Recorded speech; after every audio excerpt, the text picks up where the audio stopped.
What is up, everybody? Welcome back to another episode of the Bootleg Football Podcast. I'm your host, Brett Coleman, here with my wonderful co-host, EJ Snyder. That is my cat in the back that refuses to leave, if you're watching the YouTube version of this show. Feels like the NFL is finally going back to normal, at least a little bit. Chiefs are putting up a lot of points. Bills are putting up a lot of points. Rams are losing games that on paper they should win. All feels very, very normal to me, at least. But before we get into all of this week's news and notes and analysis and previewing everything that we got coming up this Thursday and this Sunday, because we got some really good games on the slate, EJ, buddy, how are you doing? And what are you drinking? I'm good. We're into a semi-normal week. We're going to talk about both sides of that coin. There was definitely a return to normalcy and an other side of the pendulum that was a, what in the hell is that? So we'll talk about both sides on the show this week, but I'm fine. And I'm feeling a little festive. For those of us that like draft season, we get to open our presents a little bit earlier. Shrine Bowl, Senior Bowl invites both started rolling out over the past couple of weeks, and the acceptances are coming in. So I violated the Thanksgiving treaty and brought on Shiner Holiday Cheer. Shiner out of Texas. Great beer brand. This is their holiday beer, obviously. It's great stuff. But I was feeling a little festive seeing all the invites and acceptances starting to roll in. We're gonna be heading down to those games in January, checking out all the draft eligible seniors. But figured I'd start it off with a little cheer. What do you have? I have a wonderful little dram, Angel's Envy Caribbean Cask, which is absolutely amazing stuff. Got it on a big ol' ice rock today, just because I felt like it. Keep it nice and chilled. And then I got tried and true Cazadores for shot of the week that we'll get into a little bit later. By the way, if you're listening to this right now, because I'm almost out of my Cazadores, if you know a good reposado that you really like to shoot, hit me up in the comments. Let me know, because I'm looking to get another reposado specifically for this show, and I really am looking for recommendations because I am a total tequila noob and I don't know a whole lot about it. So before we get into 3 Up, I want to thank Lucas, Lee, Kojo490, and Carter, who all joined the Patreon this week. Really appreciate your guys' support and kind of helping to make this show possible for us to do. Wouldn't be able to do it without you, so thank you, thank you, thank you. Also, congratulations to Andrew Fitzpatrick, another one of our patrons who won the hoodie raffle last week. He lives in New York right now, but he's an Aussie by birth, and he's going back to see his family for Australia. So maybe he'll send us some Australian beer while he's out there. Stuff that we can't get around here in the States. Wink, wink, nudge, nudge. Andrew, if you're listening. So congratulations to him. And remember, all of you that are patrons already, one of the benefits of being a patron is that you get discounts on merch. So you could check out the store that's linked below if you're intending to get a bootleg hoodie, a bootleg shirt, a bootleg beanie. You get discounts on all that. That's one of the benefits of being a patron. And with that all being said, let's get to 3 Up, number 1 this week, which is Mac Jones. You know, I'm struggling with the Mac Jones narrative, EJ. I'm trying to think of how I want to phrase this, because I'm not surprised by any of this. I feel like we've been saying since he was drafted, like, yeah, if he's going to go anywhere, the Patriots make sense. And if he's going to succeed anywhere, the Patriots make sense. And all of a sudden he goes to the Patriots at 15 and he's succeeding. And like, I'm not shocked by this. Like, am I shocked that he's, you know, the best rookie quarterback so far compared to other guys that we saw as like generational talents that are in much worse situations? Like, yes and no. But I also think that Mac Jones is the poster child for, like, hey, you put a talented quarterback in a good situation and you're probably going to be successful, rookie or not. You know, the only quarterback that I can remember that was able to walk into an incompetently run franchise and immediately make them into a playoff contender was Andrew Luck. And so, yeah, Trevor Lawrence struggling in Jacksonville a little bit. Not that surprising. You know, Zach Wilson, before he got hurt, unfortunately, you know, having a couple really ugly games with picks and leading the league in picks in the first 5-6 weeks, not that surprising. Justin Fields doing his damnedest to overcome the Matt Nagyisms that he has to deal with every single week. Not that surprising. So it's like, you know, everything that's happening so far this season, I feel like people are getting kind of worked up about it. And it's like, we said this was going to happen in May after we found out where all these guys were going to go, that Mac Jones was going to the perfect situation, and he was probably going to play better in New England than he would in most other franchises, and that some of the other guys that went to worse situations are struggling to overcome them. Not saying they can't, but it's not all, sunshine and rainbows in Jacksonville compared to New England. Now, Mac Jones specifically, in terms of like just watching him on tape, he was phenomenal against Cleveland. Deadly accurate, great pocket movement, great decision maker. He's not making the typical dumb rookie throws that you expect from a young quarterback. He's being, I don't want to call it like conservative, but it's more so he's just not doing dumb stuff. Like he realizes like, hey, all these dudes are faster than the DBs that I'm used to playing against. Maybe let's not test them. and so he's not. And he's just making the throws and moving the chains. He's got a couple really good, accurate seeds to Hunter Henry this week. And he's just operating the offense. And I'm like, damn, like if they had that last year, they probably wouldn't have gone 7-9. They probably would have pushed for a playoff berth. And this year, they're pushing for a playoff berth. They're 6-4, and they look like one of the more competent teams in the AFC right now. So overall, not that shocked that this is where we're at in November, because we kind of talked about it in May. Yeah, I'm channeling my inner Denny Green, right? He is who we thought he was, right? And I'm not going to say crown his ass, that's for later. But it's funny the narrative around Mac has everybody, and this is what happens during the draft cycle, started talking about things he couldn't do, right? And it's relative. It's always relative. It's relative to guys in the league, and it's relative to guys in the class. And if you stack Mac Jones up against the guys that were in this class, there are things he can't do that they can, right? He's not as fast as some of those guys. His arm's not as big, certainly, as some of those guys. There's a very strong narrative pre-draft that he could not operate in the boot game, right? Could not play outside the pocket. I tried to tamp that down a little bit. I said he didn't do it a lot, but I think he can do it. It's not what you need to do with him, which is the exact opposite of a guy like Justin Fields, where getting him out in the boot game makes him 10 times more dangerous. So you want to do that. What you have is a very competent offensive staff, right, that has a lot of experience, and they understand what Mac Jones can do and do well. And they are setting him up to do that. And that is why situation matters more than just about anything else. And we've always kind of said, well, it's a third talent, and it's a third their willingness to learn, and a third like the team's willingness to fit them into their plans. That's not true. At least for quarterback. Quarterback's a little different.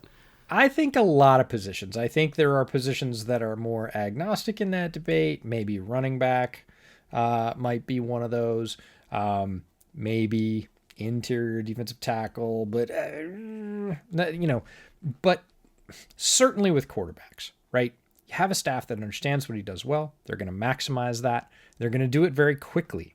And it's funny, even the words you used, right? We talk about, I don't want to say he's conservative, but we tend to have these narratives. We use this language about certain kind of quarterbacks, and it always tends to be sort of backhanded compliment, slightly negative stuff. Like he's a game manager, he's conservative, he's not making mistakes. We don't talk about the things that he is doing well. And with Mac, I kind of want to flip that and say, yeah, he is getting better at taking shots with the deep ball. And it's about when more than his arm hasn't gotten significantly stronger since college, but you made the point of, I'm adjusting to the speed, to how fast windows close, and he's getting smarter about when to take those shots. It's not that the shots he's taking are 100% better or 10% longer or anything else, but the things he can do and that he is doing and that he did against Cleveland at an extremely high level, I would use the word, rather than conservative, precise.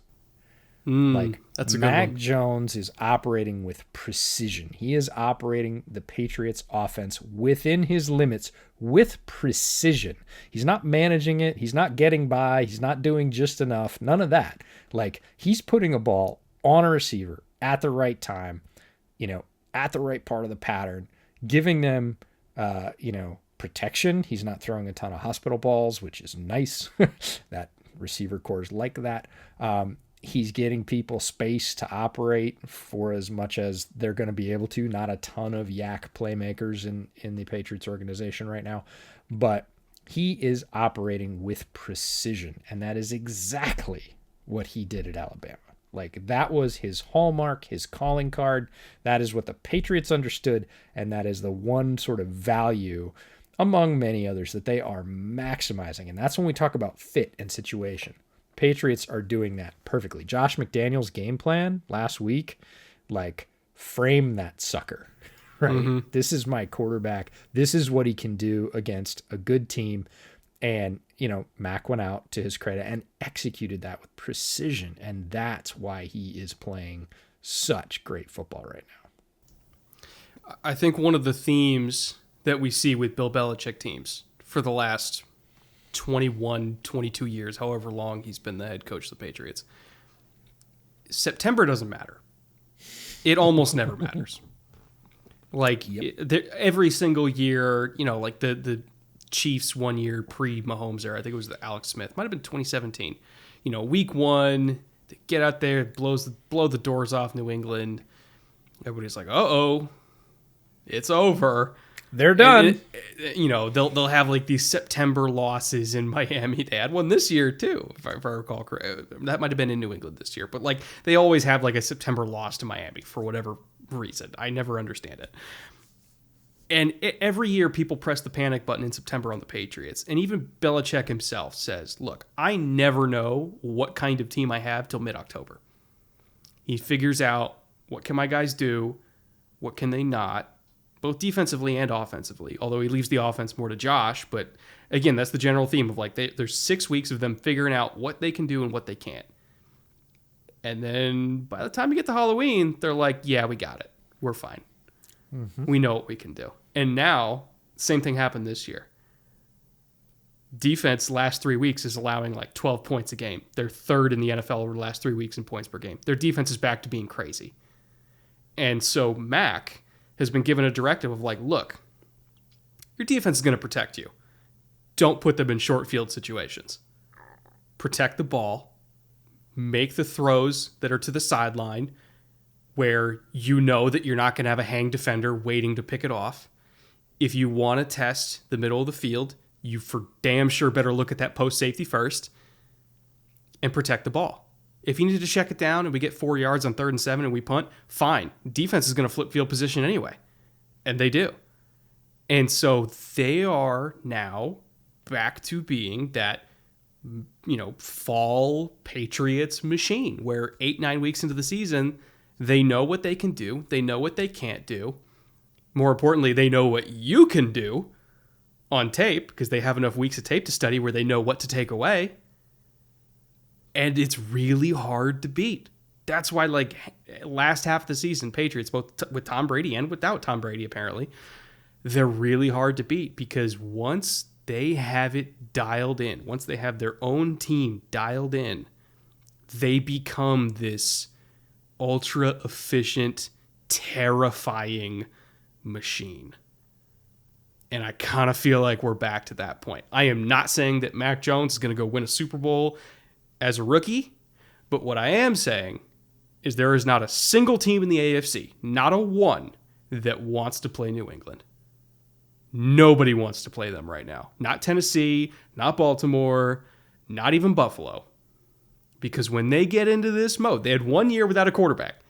When they get into this mode, they are utterly terrifying. And yeah, if I was Buffalo, I'd be a little bit worried. Yeah, and again, we go back to situation. I think we have all, as draft analysts, possibly undercut situation or undervalued situation or just wanted to push it down because it's less fun and it's a variable we don't control. We don't know where they're going, right? And we can say things like, hey, it would be great if he landed in New England and it would be less good if he landed in a place like, who knows, Jacksonville, whatever.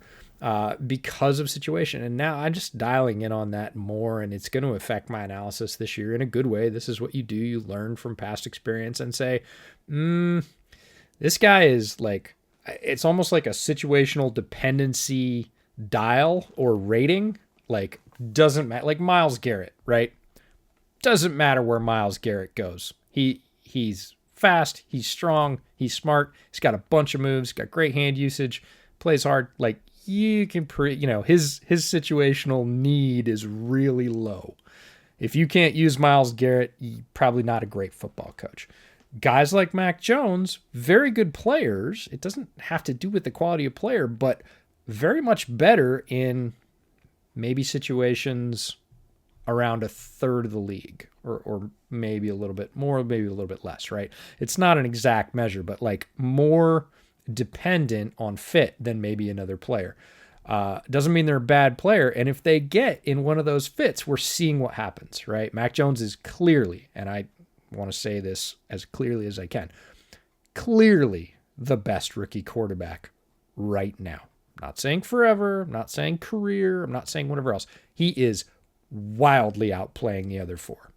And a lot of that has to do with the situation he landed in. So what you're saying is Mac Jones under Greg Roman wouldn't be the same. No, he would not. Thank you for that. Oh, man. Yeah, there's a lot. I would like to see it, though, just for entertainment's sake. I would love to. Actually, you know what? Lamar with Josh McDaniels would be pretty sick.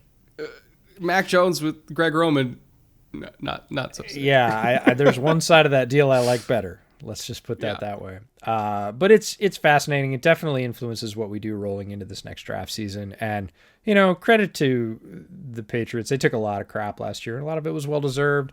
They had a terrible year. They had a down year in multiple fronts. They had a ton of injuries. They had a bunch of guys opt out. They didn't have a quarterback right off. Cam looked like he was playing hurt even when he wasn't playing hurt. And the whole thing went bad. And, of course, the flip side of that coin that's never going to be separate. Tom Brady went to Tampa and won the Super Bowl with a new team, which is an amazing achievement in its own right. So everybody naturally said, Tom's great. Tom's the reason. Bill doesn't know what he's doing. He's lost his fastball. Look at what happened.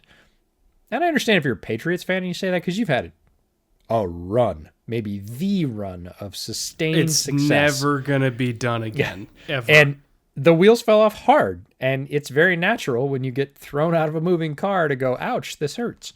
It does. However, all that criticism of the organization, of Belichick as a coach, I felt like was over the top, was overblown. It's like, look, he's had a lot of injuries. He had a ton of guys opt out, some of the most in the league for any team. They don't have a quarterback, which we've talked over and over again. If your team doesn't have a quarterback, you're not going very far. And he, to their credit, they kind of pushed all the junk into 1 year and got it out of their system. Now, they had a good draft. They got themselves a quarterback. They're making him work. They grabbed some very nice other pieces. Christian Barmore's amazing. Ramondre Stevenson's looking really good. And they're back to being a threat 1 year later, right? And now everybody's like, oh, maybe I was too hard on Bill. And you're like, maybe you were. Yeah, maybe. Yeah, maybe the greatest coach of all time. Who knew? It was just that juxtaposition of Tom leaving, winning the Super Bowl, everything going wrong in the same year in New England, and people really piled on. And now people are rightfully going, they're second. Like you said, they're second in their division. Nobody wants to play them right now, and they look pretty well set up to make this stick for the rest of the season, right? Especially as the weather gets nasty. Like, they are gearing up for that kind of football, that tough playoff football when the weather turns gross outside. Like, they're sitting in a good place. The arrow's pointing up with them, and rightfully so. They've done a great job righting the ship in New England. This week's episode is sponsored by Purple Mattress. Purple Mattress has been the most innovative sleep system on the market for over 15 years now, and it's all because of their own unique patented technology, the Purple Grid. The Purple Grid has over 1,800 open air channels to help keep you cool and comfortable as we kind of wind down with these hot summer nights and transition into fall. And also, unlike memory foam that remembers everything, the grid bounces back as you move and shift so that you never get that sort of I'm stuck kind of feeling like you do with memory foam. It's also highly flexible to relieve pressure on your body no matter your size and no matter how you prefer to sleep. It's a really awesome, innovative design, and once you try it out and you kind of see how it works for yourself, you'll really understand why so many people love it. So if you want to try it out for yourself, go to purple.com/bootleg10 and use promo code bootleg10. And for a limited time with that code, you'll get 10% off of any Purple mattress order of $200 or more. Again, that is purple.com/bootleg10, promo code bootleg10 for 10% off of any order of $200 or more. Terms and conditions, of course, apply. Speaking of teams that are built to win when the weather gets nasty, earmuffs, CJ, but Packers defense, it's not fucking good. I have a lot of appreciation for the green and gold defense because it's not pretty good. Like, they're crushing. You've got some great numbers about the last month of their season. And look, I'm a Bears fan, but I'm also a realist. And realism is I like good football. It's the reason I like watching Aaron Rodgers play every time except when he's eviscerating the Bears on national television, right? Aaron Rodgers is a great football player, and he plays football at a really high level. And right now, the Packers defense, without some of their greatest football players, are playing football at a really high level. And I can appreciate that as a fan. Like, that unit is playing out of its mind right now. I mean, no Jair Alexander. He's been out since week, 4, something like that. There's no Zadarius Smith. Kenny Clark got banged up a couple weeks ago, missed half a game, then came back. Whitney Merciless just tore his bicep. Like, it's crazy how banged up this defense has been before and continues to be, and it kind of seems to not matter for a couple different reasons that we'll get into. But if you look at their last calendar month of games, they played 5 games. They allowed 11 points a game in that span, which is insane. But they played against Patrick Mahomes. They played against Kyler Murray. They played against 75-80% of Russell Wilson, and allowing 11 points a game in that span. Like, fine, we'll take the Seahawks game out of it. You can, hand wash away the, no pun intended, the Wilson injury. You're playing against Kyler Murray and Patrick Mahomes, and you're still only dropping 11 a game. That's pretty nuts. And I guarantee you they would have beat the Chiefs if they had Aaron Rodgers. Like, let's be real. Like, they absolutely would have won that game. And I think when you look at this defense, it's got Fangio written all over it in terms of structure. And we know that Joe Barry uses a lot of Fangio concepts in terms of how they run, 2 high safety structures, but still manage to stop the run by, like, dropping those safeties down. Like, it's got Fangio written all over it, and I think Packers fans are realizing, like, oh, so that's what the Bears were doing for so long. That's why it worked. Huh, how about that? Why didn't we do that earlier? Oh, well, if it pleases the court, I will say that allowing 11 points of game on defense is good enough to win with the Bears' offense. Statistically, yeah.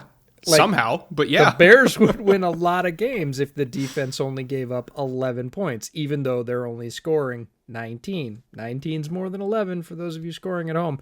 It's an impressive achievement. If your defense is good enough to win the game with the Bears offense, your defense is freaking great. Yeah, it really comes down to the safeties for me. Like Darnell Savage, I feel like he's finally playing in a system that, like, actually fits him.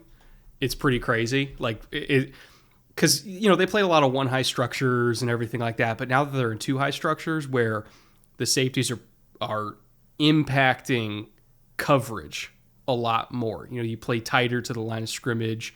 You're playing quasi-man coverage and all these quarter looks and everything like that. So he's not 20 yards off the ball in the deep post. He's 12 yards off the ball and is able to drive on these routes underneath and show off his explosiveness, show off his tackling ability. Not to mention, he's so damn quick that he could still get in the run fit from that deep anyway. It's like a Buda Baker type talent coming downhill from that kind of depth against the run. And then Adrian Amos as well, who's played in this style of system before in Chicago. And I mean, he dropped 2 picks in this game, but not shocking. Like he's been... I knew you would say that. But he's been playing like that all year where it's like, yeah, even if he's dropping picks, like, he's still getting PBUs, he's still in position because he is, like, some safeties are just quarters safeties. Like, that's the kind of system they thrive in where it's like, no, don't put me deep. and don't put me 5 yards off the line of scrimmage in the box like a Jamal Adams type. Like, put me at 10 to 12 yards in these two high looks where I can either rotate back to the post or I can, rob the middle. If you want to play a true quarters look, I'm tight enough where I can play quasi-man cover. Like, some safeties are just built for that style of system. And both of these safeties are. And, like, they are what holds everything together.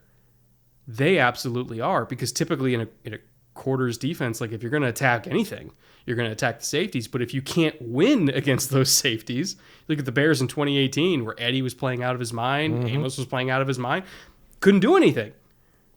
And so, like, they are what holds it all together. And, like, as long, everybody else is getting hurt, that sucks. But, like, as long as they stay healthy, they're probably going to be okay. Yeah, I'll shed a little tear. Darnell Savage was one of my pre-draft favorites, and the Packers every year pick at least one guy, usually a couple. Actually, the Packers draft somewhat along the lines of what I like in terms of players, and there's always at least one guy. And the year they picked Savage, it was a dagger, because Savage was like my guy in that draft in the safety class, and I knew that the Bears are going to be playing against him for a while. And he wasn't as effective in his first year and a half, but since they've switched, and basically he's playing the Eddie Jackson role in the Fangio defense, and Amos is playing the Amos role in the Fangio defense. And he did that well in Chicago too, but he was a little bit more successful in the other system, but he's been successful as they shifted more to the Fangio style as well. Because again, he's familiar with it. He's a very good football player. Like Hulk he's a great football player, and he needs a guy like Savage or Jackson to support him, because that's the yin to his yang. That's a guy like that fills the gaps in his game beautifully. And seeing Savage get rotated into that sort of, just like you said, that prime spot where he's operating forward and backward with equal aplomb, and he's really affecting a lot of the game. Again, I can really appreciate that as a Darnell Savage fan, as a football fan. It's kind of a bummer that it's the Bears' rival and not the Bears, but like, great player playing great football, and it is fun to watch. And I like what you said about the glue, right? That the safeties in that system really they're kind of the glue and the cleaners and the everything else. Like, a lot of the defense sets them up to make plays, and if they make them, difficult to beat the defense. If they don't make them, that is, like you said, the place offenses want to attack, and if they feel like they've got advantage, it usually turns into big plays. So it's like a really high variance swing in having good safeties in that system. If you have good safeties, that defense can shut people down all day long, all season long. If even one of those guys is really subpar, offenses just, Brandon Thorne said, red dotting a guy, meaning marking a guy on the other team for, in his case, he was talking about double teams on the line, but it's the same thing. Opposing passing game coordinators and offensive coordinators will take a safety who's playing poorly and red dot that guy. They will build plays and schemes to basically put that guy under pressure in a way that they know he typically doesn't make good decisions or doesn't react well, and they'll just tear off big plays. They'll make him make impossible choices.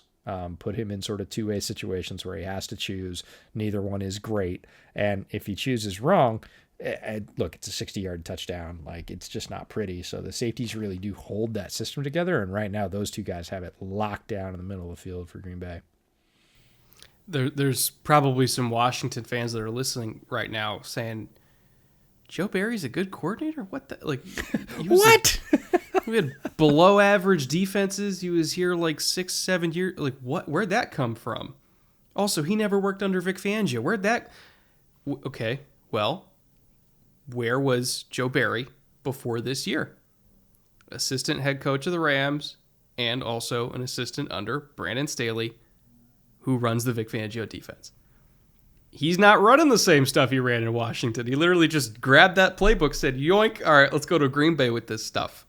Like, they weren't running, like, tons of quarters in Washington and in the mid-2000s. Like, no way. Like, they were doing the cover 3 stuff that everybody else was doing because that's what was working, because everybody's like, Seattle runs cover 3. Let's run cover 3. Like, no. Like, this is a different style. This is a different Joe Barry. This is a modern defense, so credit to him for, recognizing where the league was going and literally just taking the playbook and then going to a different team with it and arguably executing it better than Brandon Staley even is with the Chargers. So it's just kind of interesting to see the evolution of Joe Barry and, where he was in 2015, 2016 with a very below average Washington defense compared to 2021 with an elite defense with half the starters, maybe at most. Like, I'm not going to say it's like all system and system is all that matters, but damn, this system's good. It's been proven effective in Chicago, with the Rams, with the Packers. Like, everywhere this system goes, it tends to work. Just saying.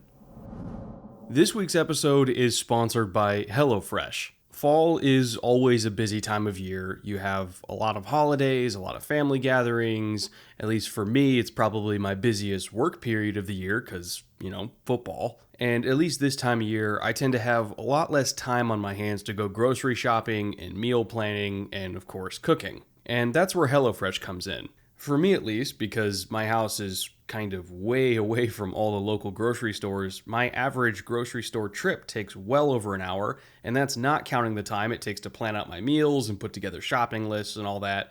But with HelloFresh, I just get all of these portioned out ingredients delivered right to my door. I don't have to go anywhere, I don't have to plan everything, and every meal that I've gotten has been amazing. HelloFresh also makes it easy to make all of their recipes too, just by following the instructions, even if you're relatively new to cooking. Plus, an average HelloFresh customer saves 28% in cost compared to going to their local grocery store and buying the same ingredients to make the same meals. And because each meal is portioned out perfectly, you're not buying a bunch of extra food that ends up going to waste too. So HelloFresh is more sustainable as well. For people that have crazy schedules or people that just want to learn to cook great food that doesn't cost a lot of money, HelloFresh has been an incredible service for me for a very long time, and I know that you're going to love it too. So if you want to try it out for yourself, go to HelloFresh.com/bootleg14 and use promo code bootleg14 for up to 14 free meals, including free shipping. Again, that is HelloFresh.com/bootleg14 and use promo code bootleg14 for up to 14 free meals, including free shipping. Why don't we get to 3-up number 3? This is probably the one that I did not expect out of all of them. This is the one that I was like, wait, what? The Eagles have a run game again, and it kind of snuck up on the rest of the league. It's kind of amazing because when you look at the first 6-7 weeks of the season, they basically just weren't running the ball at all. Miles Sanders was getting like 2 carries in the first half, 3 carries in the first half. It was RPO city, and teams were playing against the run because they were getting. It was all based on box count, so teams were just taking away the run and saying, all right, Jalen, throw it over and over and over again with a rookie receiver and Jalen Reagor and Quez Watkins. Like, go beat us. And the Eagles couldn't. And they weren't really calling a lot of designed runs where it's like, we are going to move you off the line of scrimmage and get 4 yards, see if you can stop it. They were doing all this stuff where it's like, oh, we're just going to attack where the numbers aren't. Very air raid kind of philosophy, I should say. Where it's like, oh, we're just going to attack space. And it's like, that's well and good, but if you don't have the personnel, like in Arizona, where it's like, either we hand it off to James Conner or we get Rondale Moore on a screen. It's like, well, if you don't have Rondale Moore, maybe you should just run the ball. And over the last 3 weeks, they figured that out of like, hey, even if the box count isn't great, let's just run the ball with our big-ass offensive line and see what happens. We got Lane Johnson back. We got Jordan Mailata. We got a Hall of Fame center. We got some really big, beefy guards. Even if they're +1 in the box, let's run the ball with Jordan Howard and see what happens. And oh, baby, did it work. Over the last 3 weeks, they are leading the league in rushes per game at almost 42 per game. It's at 41.7. That's the most in the NFL, which I know it's crazy to average over 40 carries a game for 3 straight weeks, but they are. Almost 210 rushing yards per game over the last 3 weeks, also most in the NFL. 14.7 rushing first downs per game, first in the NFL. Over the course of the entire season, they're 29th in time of possession, but over the last 3 weeks, they are 9th with 32 minutes of possession on average. second in points per game in the last 3 weeks at 32.7, which is insane. And then 8th in yards per play, despite the fact that they're running the ball a lot. They're 8th in yards per play at 5.8, which is elite. So I think once they got out of this whole like, oh, we're going to RPO you to death because we trust our receivers to beat your DBs and we trust our quarterback to make all these crazy No. Let's just run the ball. And they're doing it. And they're doing it extremely well. Jalen Hurts is not asked to do too much anymore. And there's this whole like narrative of like, oh, it's easy to be a quote unquote RPO quarterback. That's what Tua was at Bama. And it's like, well, Tua wasn't playing against NFL defenses that have a ton of speed on the second level that can shut down a glance route and then also get in the run fit super fast. Like, it's a lot different to do it against Vanderbilt than it is to do it against, the Dallas Cowboys. So it's like, you can't just RPO teams to death in the NFL. And the Eagles figured that out and then switched their approach. And it worked really, really well. So hats off to Nick Sirianni for making that adjustment and realizing that they outweigh everybody on the line of scrimmage. And it's working for him. Yeah, you're getting the virtual death stare right now from Brad Spielberger, who's a Vandy alum, taking shots at Vandy. But you mentioned a lot of the reasons for this shift and the reasons that they didn't start there, because the natural question is, hey, if it's working so well, why didn't you just start out there like in installs, right? Running the ball is, day one installs for a new coach coming in and instituting a new offensive system. Why didn't you just, Nick Sirianni and staff get on it then? Well, big part of the running game is the offensive line, a massive part of the running game, any running game. And their offensive line wasn't healthy at the beginning of the year, and it had new pieces. And you get those pieces back, you get a little bit more experience, and like you said, they outweigh just about everybody. Kelsey's a great technician in the middle as a center, great with angles, hands, quickness, creating lanes when he needs to on the interior. And you start to get those guys healthy, all in the right places and playing well. And then you shift the focus to support that, because that's what some coaches don't do. Oh, our offensive line's been healthy for the last 6 weeks, and we're averaging 8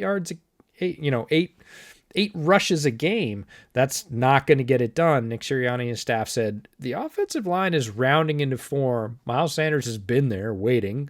His fantasy owners are pounding on their screens right now going, we know! So we have all the pieces. We're going to shift the game plan, right? We're going to take the run dial and do something that most teams in the modern era are not doing and basically double it, right? We're going to go from 20 rushes a game to 40 rushes a game. We're just going to turn this thing to 11 and mash people into the ground and see what happens. And lo and behold, they've got the pieces to make it work. It is working. It's creating amazing results. And it's creating this huge buffer, not only a physical buffer, but also kind of a schematic or mental buffer for Jalen Hurts to be able to operate with a lot more time and a lot more space, and defenses that really aren't able to just sit back and go, fine, you want to RPO? I'm just going to sit here in the lanes because I don't have to come forward to stop the run because you guys never run. Now, every play, basically 2/3 of every play is a threat to get run over by a 330-pound truck bent on your destruction. You have to sort of set an angle and really have the default motion of forward. That creates space in that middle passing game that they want for Jalen Reagor, for Devonta Smith, for crossing routes, for little hooks in the middle, for Dallas Goedert, like all those guys. And Jalen Hurts is just absolutely slicing that up, right? He's got more time. He's got more space. The rushers can't just pin their ears back and come. It's not a pass 3 out of every 4 plays.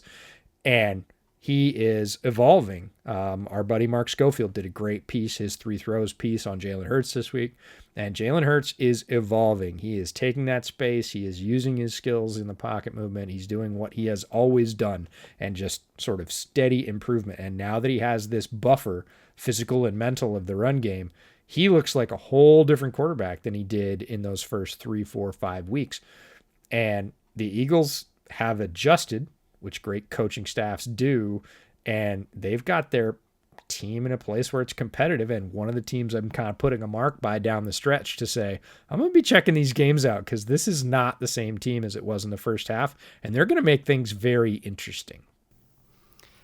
there was it's been kind of interesting to me because, again, Jalen Hurts has only started like 12, 13 games, something like that, in his entire career so far. But people are like judging him like he's been around for 4 years. And it's like, this dude's a puppy. And also, like, he started in college like so far behind so many other guys his age. And we highlighted this pre-draft of last draft cycle, not this one, but last one, where it's like, look, he gets better every single year. Started out as a freshman, won SEC Freshman of the Year, mainly because nobody could stop him as a runner, but he was not a good passer at all. And then he wasn't really a good passer the next year. And, Tua kind of took over and he sat on the bench, but he was coming off the bench and looked really good as a junior. When you look at like some advanced accuracy metrics, he was even better than Tua as a junior, even though he wasn't the starter. And then he goes to Oklahoma and all of a sudden he's a Heisman contender because it's like, whoa, where'd that come from? And people thought it was like, oh, well, that's just Lincoln Riley. He makes everybody look good. And it's like, well, look at Rattler this year. He doesn't make everybody look good. Like, you look good if you're a professional quarterback in that offense. Oklahoma's struggling this year because they don't have a guy like Jalen Hurts. I'll just say that. I'll be nice about it. And so he goes to the NFL, and like his first start, he goes up against a rip-roaring Saints defense and wins. And he was absolutely a quote-unquote game manager, which is seemingly a dirty word, but goes into this year, and he's basically, the difference between him and Mac Jones is like 20 yards of production a game when you account for passing and rushing. They're pretty close. Mac Jones gets praised, rightfully so, for putting his team in position to win games and converting crucial first downs and, not making mistakes and doing just enough to win. Whereas Jalen Hurts, even though his offensive staff did him absolutely no favors the first 6 weeks of the season by never running the ball, and they put it all on him, once they finally didn't put it all on him, he's producing, again, in terms of total yardage, exactly like Mac Jones. And all of a sudden they're, winning some efficient games. They're running the ball. They're playing defense. And it's like, there's not really a difference here in narrative to me. These are two young quarterbacks, neither one of which have started a full season's worth of games, that are doing just enough to win. And they're not making these back-breaking, dumb mistakes for the most part. They're not treated the same. And they should be. You have to remember, people, Jalen Hurts is a puppy. He's a second-round pick that's barely started. And he's out here winning games. And they've got like the number 2 offense in the league over the last 3 weeks. Chill out. They're doing fine. I think they finally found a formula that works. And if they stick with it, I think they're going to be okay. Yeah, and Jalen Hurts is the ultimate, we said this pre-draft, in my mind, he is the ultimate slow and steady. And people don't like the slow part, and they discount the steady part. Yes. And he will learn every time. He will learn every game. He will learn every down. He learns year after year, and he just stacks the rocks, right? He just keeps going. We talk about progression not being linear. It really is with him. It's not parabolic, right? It's not these huge, crazy arcs of up and down. It is a very slow angled, like, you talk about the great sport, I don't know about great, the very popular sports coaching analogy. We're going to get, 5% better every day, right? Somebody told Jalen Hurts that when he was like 5, and he's gotten 5% better every day since he was 5. And he continues to do it. And if you do the math on that, it's like compound interest. He is very solid. And there were some calls this week on Twitter that the Eagles should not spend a first-round pick on a quarterback because nobody that they're going to get is better than Jalen Hurts right now. 100%. I agree. And he is going to continue, even from that, again, the slow and steady climb. He's not going to level off or say, I made it, or anything else. That's just not in who he is. And he is starting to look really good, given the talent around him, the time in this offense, the limited number of starts he had, the fact that he has a new coaching staff. That's the other thing. It's Mac Jones, you said, is getting all his praise. Bill Belichick, most accomplished pro coach, I'll say, pretty much ever. And take some flack for that, maybe, but there's a very solid argument for that case. Oh, no, there's a guaranteed... Bill, he's the GOAT. He's the GOAT. Yeah. And Josh McDaniel, like, I don't think Josh is maybe going to be a great head coach, but he is an elite offensive coordinator. And that's what Max got in his corner. Nick Sirianni is a brand new head coach who had limited experience even on the coordinator level. And he's working with, I remember this from the offseason previews. We went through the staff. We're like, wow, there's a lot of guys here who are pretty green overall. There's some experienced graybeards on that staff, but not many compared to a lot of other staffs around the NFL. And yet Jalen Hurts, again, he is kind of unshakable. You don't see him. He's a very quiet guy in person. We saw him up close at the Senior Bowl over several days. He is not a guy that's going to be super vocal. He's not going to be super loud. He's not super reactive, right? He's very introspective. He's quiet. He's poised. And that's just who he is. And again, that personality reflects in the way he plays. Not wild swings, steady, regardless, good play, bad play, forward and slightly up. And I think that's a scenario or a formula that Philadelphia hasn't seen. They had, especially the guy before, Carson Wentz, was very much the wild swings. Hurts is a different kind of quarterback, but he is very effective and he's going to continue to get better. And that's going to work for Philadelphia. Like, they're going to win games if the coaching staff, again, reacts and puts that team in a good position. Hurts especially, but the run game, the offensive lineman, it is a team game. They're going to win games as a team. And look, their division is not unstoppable, right? With a little bit of improvement, Philadelphia could be vying for a division title in a couple of years. Well, I don't know. Dallas is Dallas. But I'm going to give you one scenario, though, which we've talked about pretty regularly. Kellen leaves. Oh, you're talking like long term. No, I'm talking like 2 years. Like, maybe Kellen gets recruited. This year, I think it's a wrap. Like, Dallas is going to win. I'm not saying Philadelphia for this year. That's a great point of clarification. But I'm saying, again, slow and steady. Again, we're talking about next year and whether they should draft a quarterback and whatever. Like, if Kellen leaves Dallas, like, that's... And the Philadelphia staff, again, because it's fairly young, it's not probably going to get picked over and poached. You know, the occasional guy might leave and get a college job at his alma mater or something, but it's not a staff that's going to get raided. Like, they could bring back a majority of the staff, add a few players in the draft.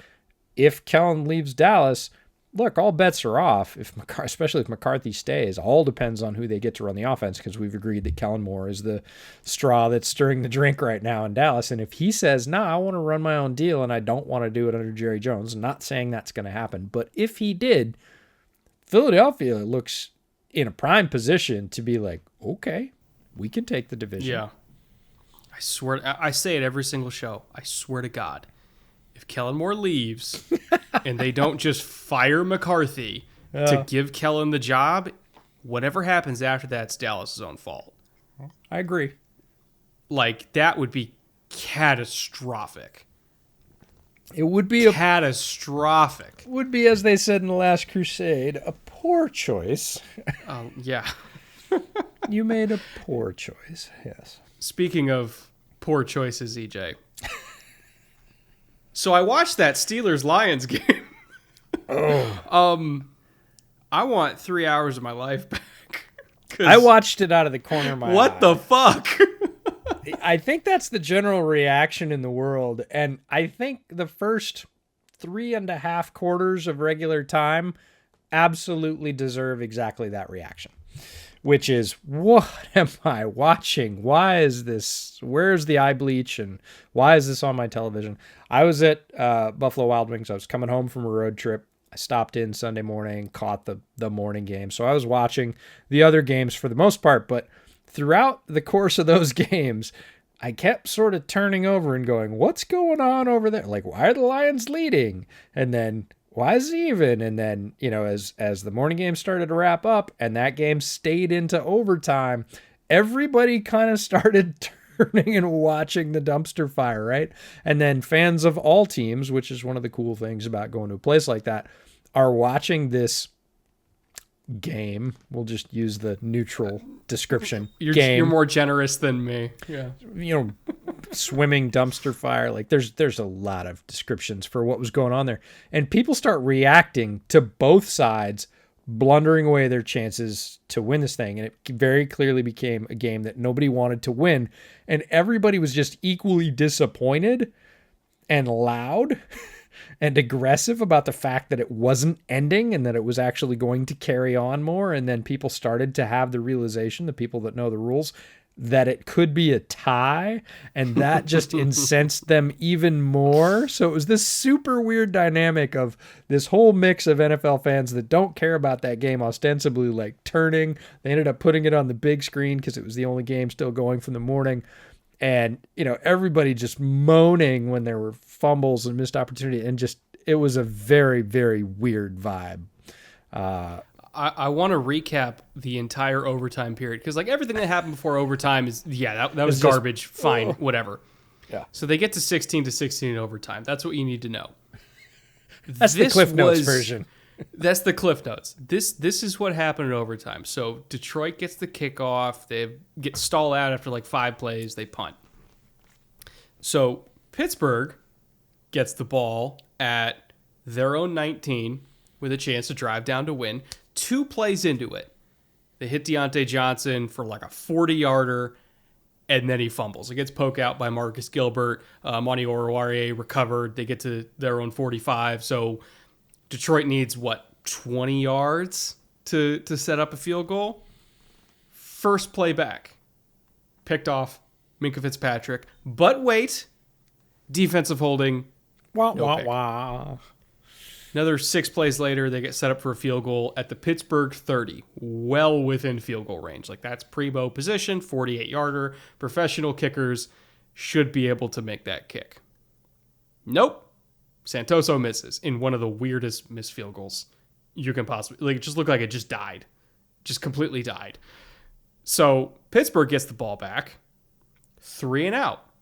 There's a minute 38. No, there's 4 minutes left in overtime period. They have a chance. Nope. They have to punt it away. So Detroit gets the ball back. They can't do anything. Punt. We're at a minute 30 left. For the love of God, please let this game end. Mason Rudolph, you have 90 seconds. You're starting from the Pittsburgh 11. Go get 60 yards and set up a field goal. Please, end my misery. They mount a little bit of a drive. Little by little, it's 10 plays. They get down to the Detroit 39. You get 6 more yards with the last 8 seconds of the game. You're sitting pretty. Just get 6 yards. That's all you need. Hits Pat Frymouth in the flat. Fumbles. Detroit recovers. Pretty much game over. It's a Hail Mary scenario, and Jared Goff's not going to Hail Mary. The amount of times that both teams had opportunities to win this game in a 10-minute period, and for whatever reason, just completely fucked it up in the most unimaginably hilarious ways. This was so on brand for the Lions, but more importantly, this was so on brand for the Steelers to play down to competition. And they have a reputation for losing to teams that they should not lose to. It's a whole new level to tie a winless Detroit Lions team at home. This is so Pittsburgh Steelers. Every single year with Mike Tomlin, they do this. They play down to competition. They either lose or apparently now tie games that they should easily win. And don't give me excuses about, Ben Roethlisberger was out, whatever the fuck. I don't care. This is a team that was 5-3 that beat Buffalo. And you're telling me that you can't beat Detroit? It's unbelievable, but also completely believable at the same time. This game was the most unwatchable, watchable shitfest I have seen in a very long while. And I think humanity is worse off for being put through it. Yeah, I think the regular part of the game, the regular time was the unwatchable part, and the OT was the watchable in a very train wreck fashion part. Oh, Like, I'm it not was, saying watchable for like, oh, this is good football. I'm saying nope. watchable of like, oh my God, I But need it to was see who like fucks up next. the entire bar was turned to the screen going, what are you doing? Like, I don't even know who you are. What are you doing? That's not how you do it. And they're right. It's not how you do it. Couple of things coming out of this game. Well, first, a shout out to Neil Coulong. We had Neil on Bears Over Beers to do the preview the week before when Bears played the Steelers. And a couple of days after that interview, a couple of days after the Bears game, we were going back and forth in the DMs, and he said, and I was saying something about Jared Goff. There was a report of, scouts at a big quarterback matchup in college football, and the Lions weren't there. And I was like, come on, how could Detroit not be scouting the top two quarterbacks in the draft? And we started talking about Jared Goff. And he said, to his credit, this is like 5 days before the game, he said, I think he's about to get his first win. Because Neil is a lifelong Steelers fan, and he knew. He's like, all the signs are there. There were some rumors Ben wasn't already going to play. And he was like, this is the one. He just tabbed it as a longtime Steelers fan. But secondly, can we agree that Mason Rudolph is not a thing? However enamored anyone was with Mason Rudolph, he's not a thing. He's not a pro quarterback. He is not even really a guy holding a clipboard because he doesn't have a ton of value, even in that role. Haskins is a X factor, non-starter. We both like the fit, but the reality is he's not getting chances in that system. He hasn't beat out Mason Rudolph. Like, the Steelers need like a complete reload in the quarterback room. They need a starter, but they also need a mid-level guy that holds a clipboard, and they need a developmental rookie, and they need all three, and they don't have any of them. They got nothing. Like, if they cleaned house in that quarterback room after this year, I would not be sad, and I feel like it's almost necessary. I'm now at the point where I'm like, you couldn't have made a run at Cam? Well, every like time if comes that up, was what you were staring down the barrel of, like you had 8 weeks before he got signed by Carolina to make a run at Cam, and you didn't even bother. Because I'm not saying that Ben's played like terrible this year. Like he got the team to 5-3. He's kept them afloat, but Ben's not Ben. It's not the same. So it's like, why are we doing this? Why are we running this? Like, what's the point? This is why, right? This is why for the last 3 years, every time that any quarterback of note comes up, whether it's a potential starter or whether it's a guy that everybody's the kind of Mike Whites of the world, where everybody's like, look, guy's got potential. Who's he going to displace on your depth chart that you're sad about? And if your answer is Mason Rudolph, it shouldn't be anymore. And this has been why we've advocated for that team to take chances anytime a quarterback of any note, of any level that's come up. Developmental, starter, mid-level, journeyman, like they need them all. And they largely don't do it. I mean, before this, it was Duck Hodges, right? Ooh, what is a Duck Hodges? It's not a professional quarterback.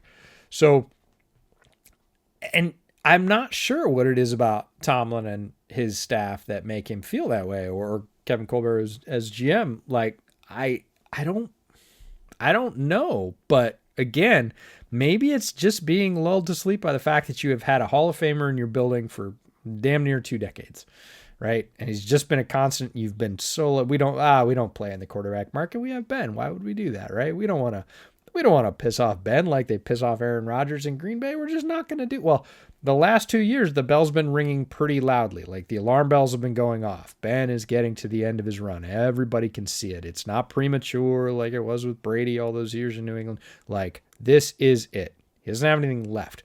You need to replace him on some level. Go do it. And they've been very slow to bite on those opportunities. And it's to their detriment, because now they're in a spot where, say Ben does get hurt and he's out long term, like, their season is over.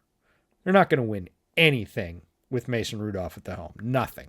No, I saw a game live against the Rams a few years ago, which was, I can't remember if it was Doug Hodges or Mason Rudolph that played.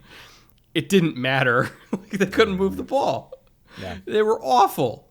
This was the year that Ben's elbow got hurt. So I think it was 2019. They were terrible.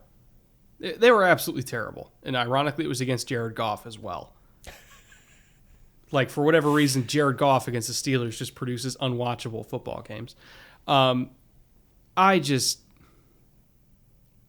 lack of commitment to the future in favor of chasing a present that is 95% or higher not going to happen. Like, just rip off the fucking Band-Aid. Like, you can be bad for a year. You don't even need to be, like, a terrible team. Like, New England went 7-9 for 1 year. They ripped off the Band-Aid. They said, fine, we'll be below average for a year. And now they're fine. So just be bad. Like, it's okay. You could be bad for a year. You had success for a long time. You haven't had a losing season since Mike Tomlin entered the building. You can be bad. Just reset. Commit to the future. Like, you know, you want to trade for Jordan Love now at a discount, see what he's got? Fine. Do something. Do anything. Except for roll this back. Because guess what? You were a good AFC team with Ben. Without Ben, you're a bottom 5 team in the entire league. And you're not a Super Bowl contender either way. So there's no fucking point to any of this. Like, and I know I'm sounding harsh to Steelers fans, but Steelers fans know this. Like, they know that with Ben, they'll win games. They'll be good. They're not going to win a Super Bowl.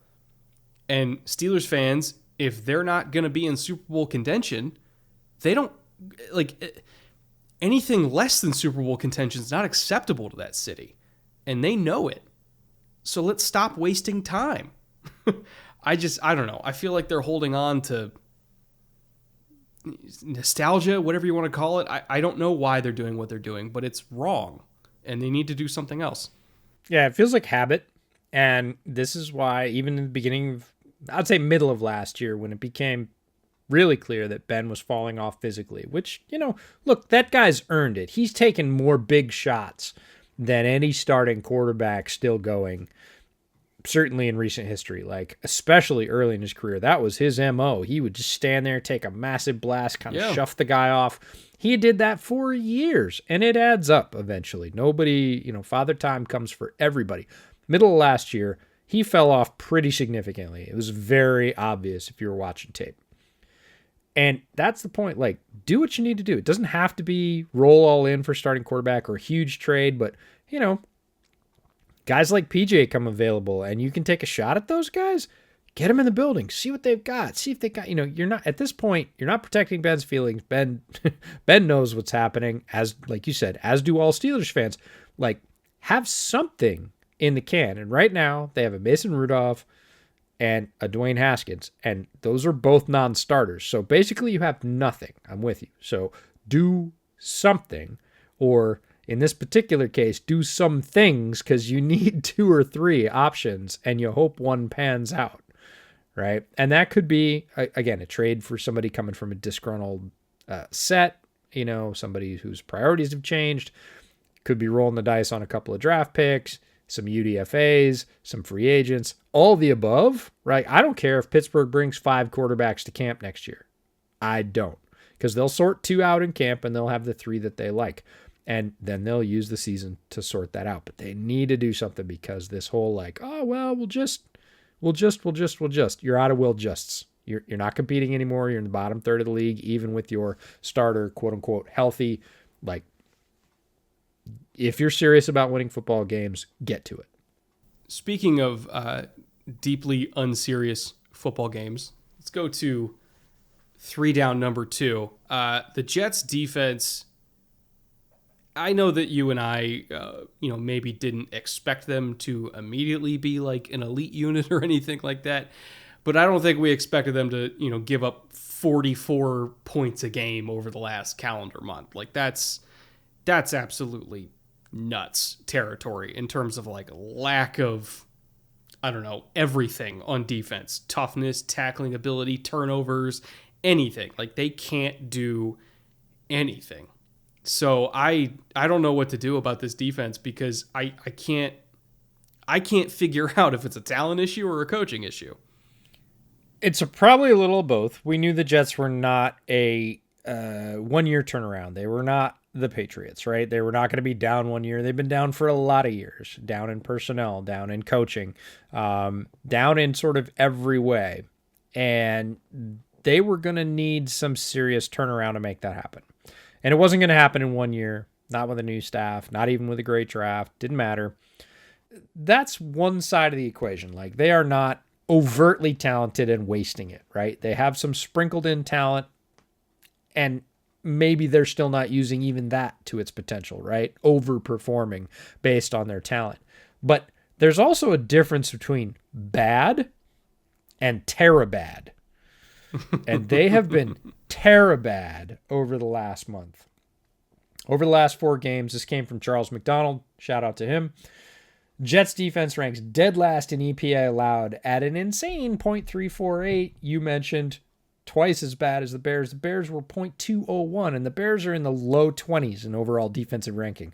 So a team from the middle bottom third of the pack is twice as good at defense as the Jets. The Jets have their 175 points in a 4-game stretch is the second worst ever since the merger. The merger, for those of you playing along at home, was AFL NFL when it became AFC NFC and it became a unified league. That's a while ago. That's a lot of bad defenses. That's a lot of defenses that have been poorly coached, poorly staffed, whatever. So there's a difference between we're not doing as well as we thought we were, and we are so far an outlier that we are off the charts. Like, they're having to expand the graph to fit us because we are so far below expectation. That's concerning. Like, at any level, new coaching staff, understaffed, yeah, you expect them to be bad, but you kind of expect them to be down here in the bottom quartile bad, not like, oh, I got to open the hatch in the floor to see where they're at. They're playing really, really bad football on the defensive side right now. And that's concerning, just kind of from an organizational standpoint.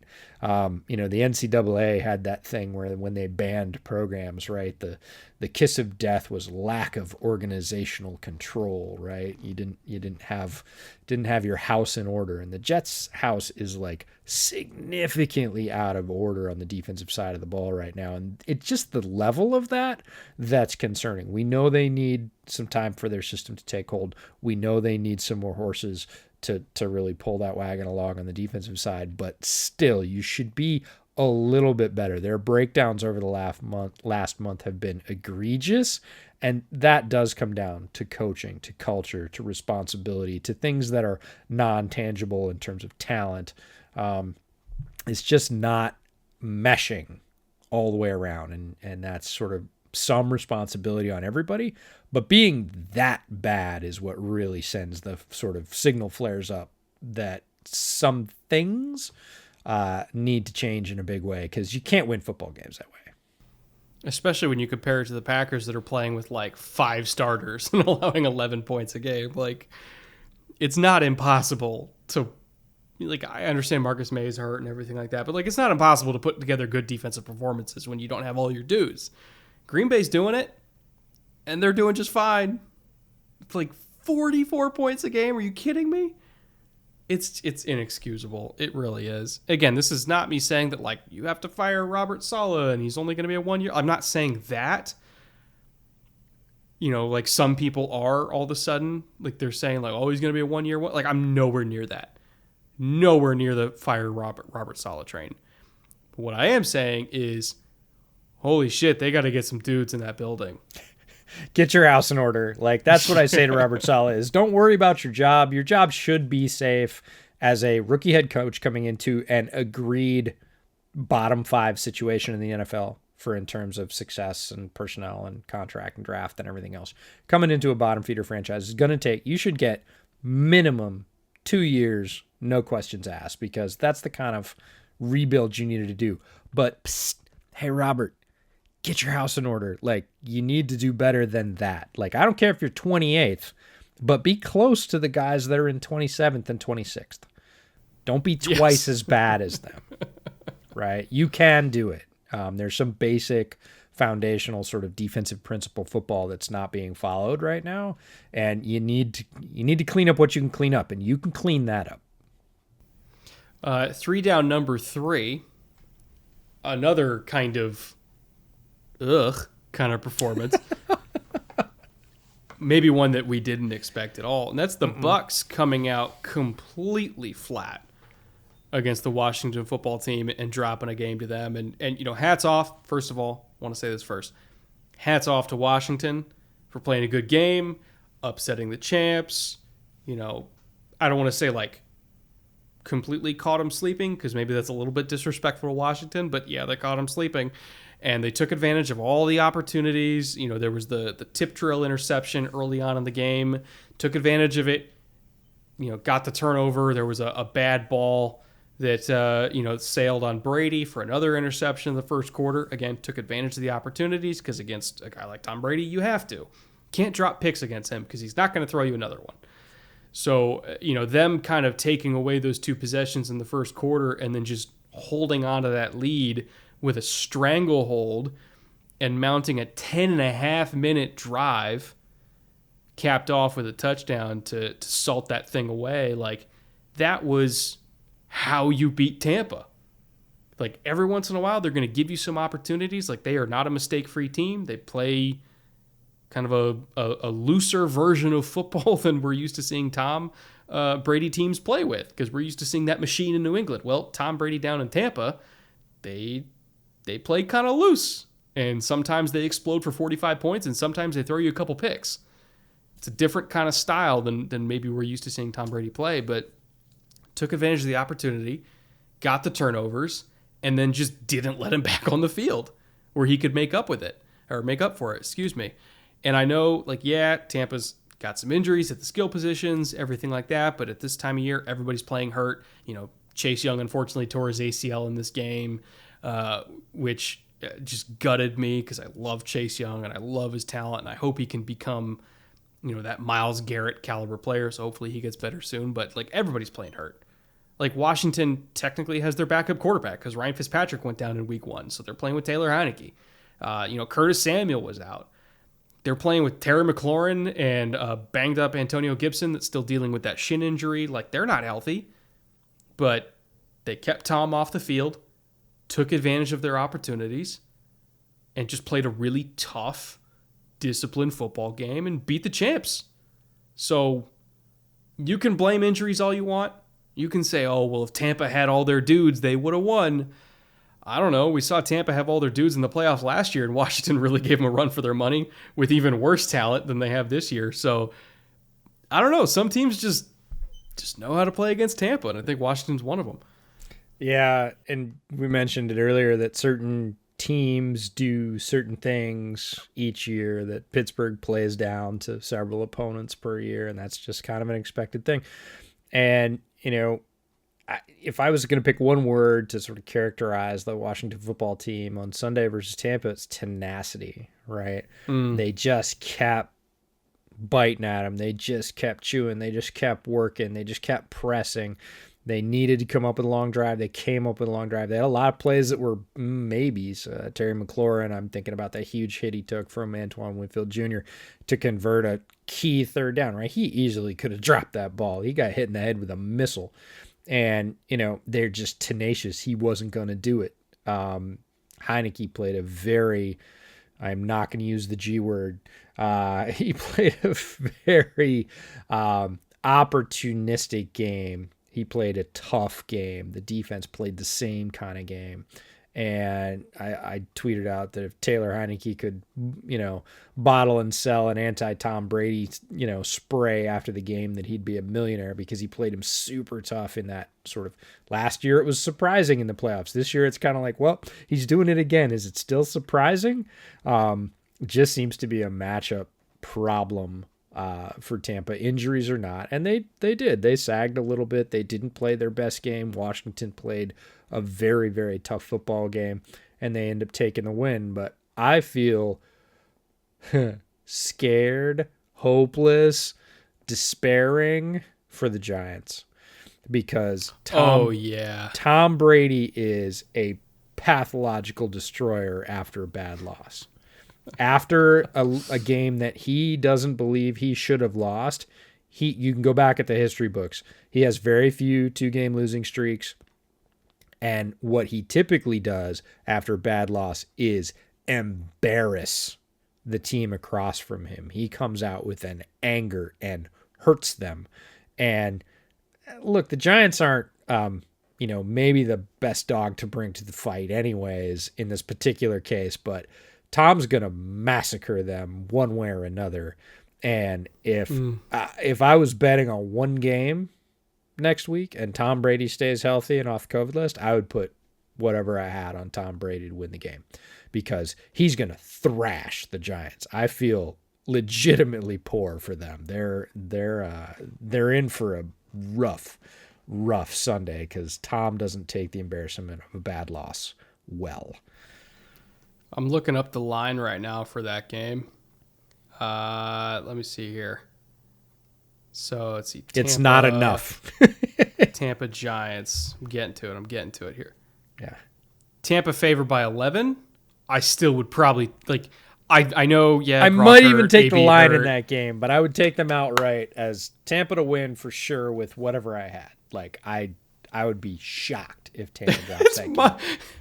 It's minus 540 on the money line. Oh my God. That's actually really funny.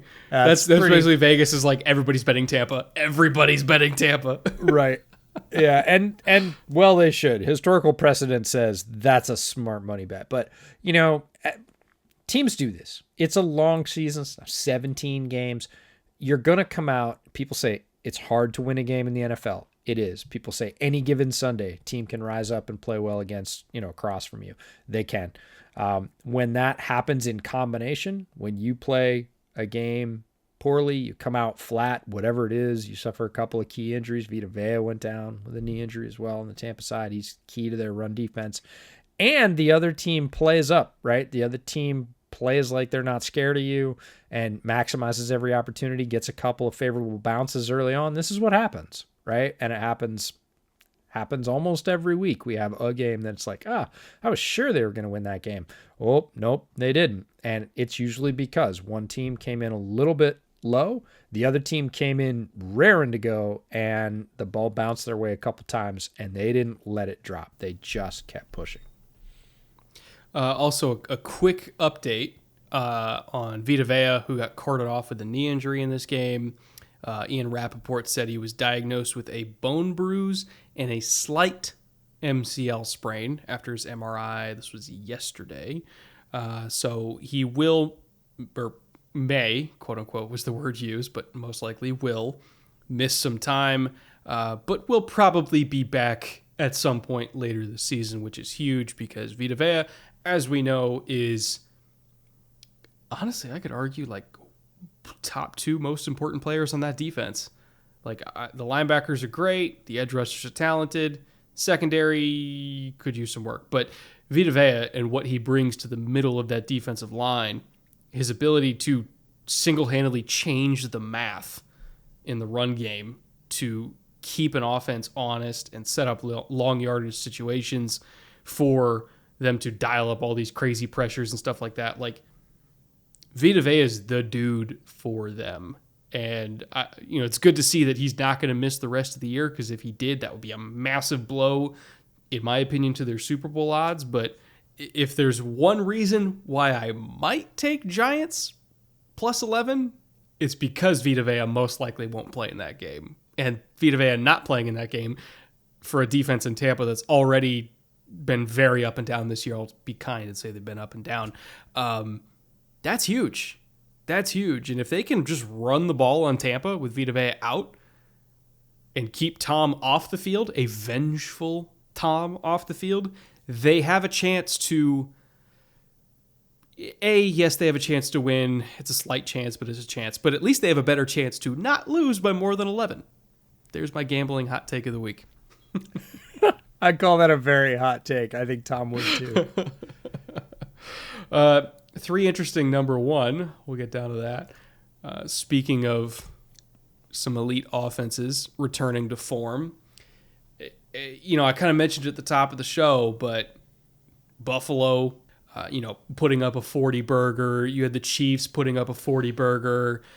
You had Dallas putting up a 40 burger, scoring like 30 plus points in the first half alone. All of these elite offenses that had really down weeks last week. Buffalo lost to Jacksonville, put up, 6 points. Dallas was down 30-0 to Denver. The Chiefs had a really long stretch of terrible offensive productivity.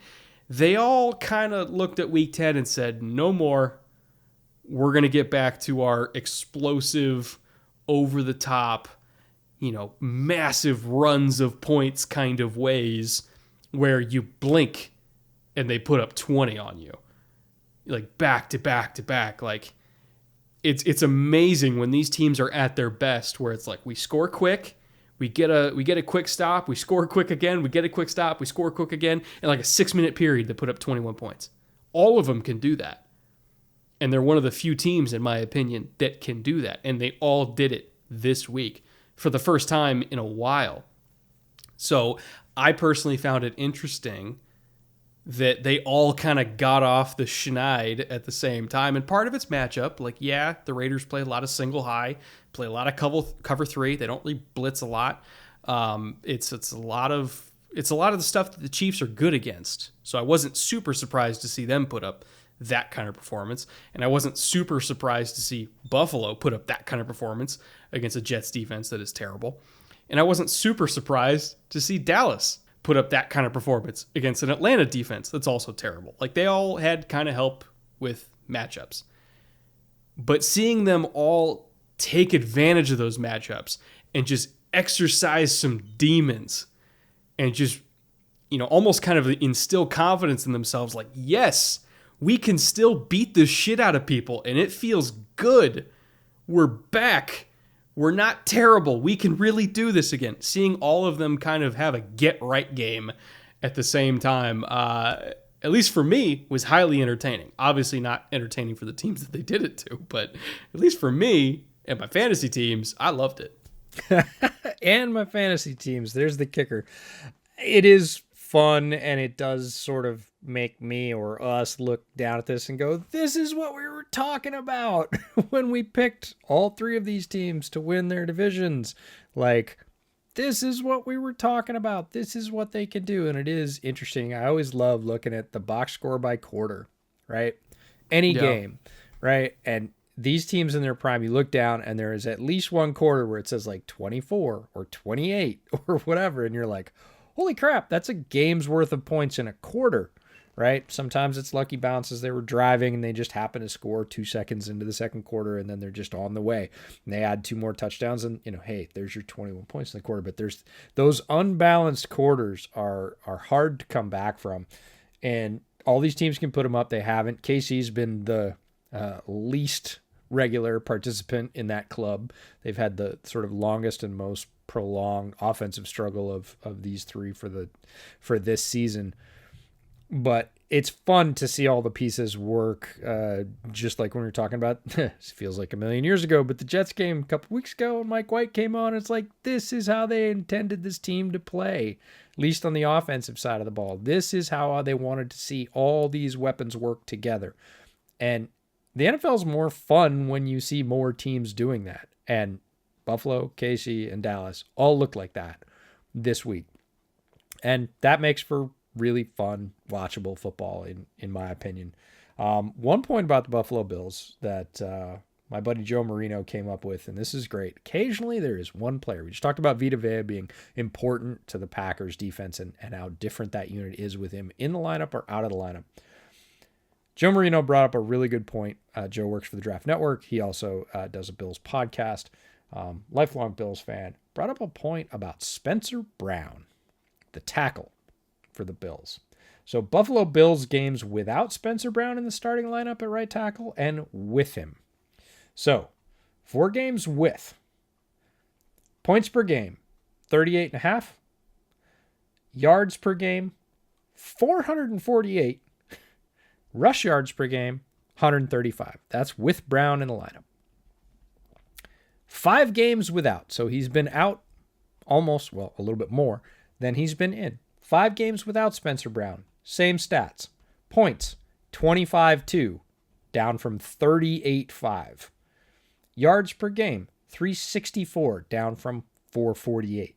Rush yards per game, not as big a difference, goes from 135 down to 111 without him in the lineup. But those first two dropping about 80 overall yards, and the bigger one, 13 points a game, right? One player, the difference is, and you could say, yes, there are other factors. Of course, it's football. It's a team sport. There are 22 players on offense and defense, plus special teams.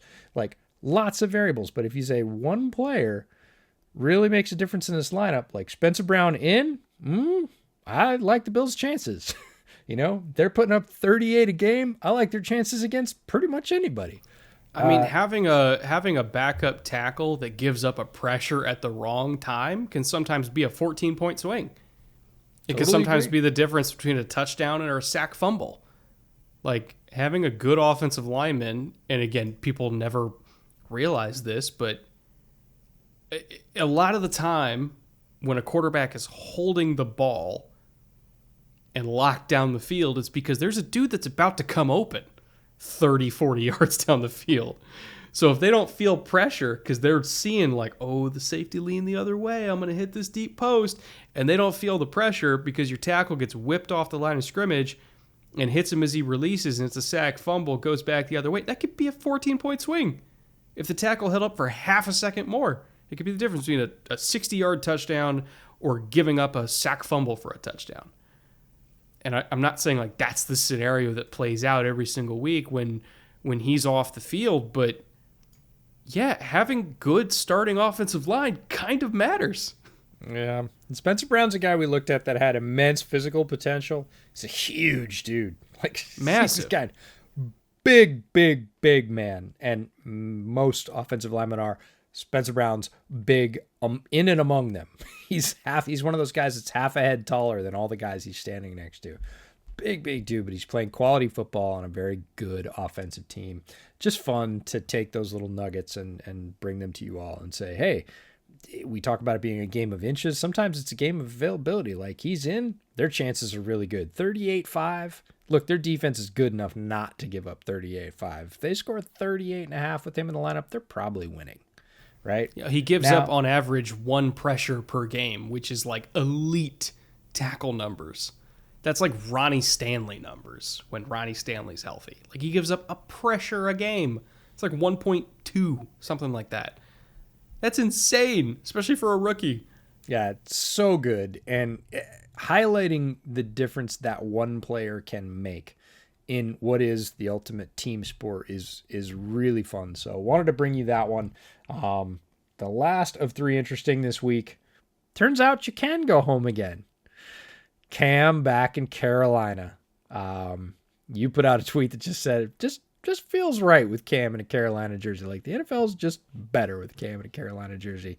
And what a difference, one week makes, right? Forget 1 month. A month ago, Sam Darnold still had some hope. He'd had his first bad game after, 3 or 4 decent ones, good ones to start the year, and it was starting to turn down. Now, a month later, like, he is out of the picture. Like, Sam has been erased. They got him on IR.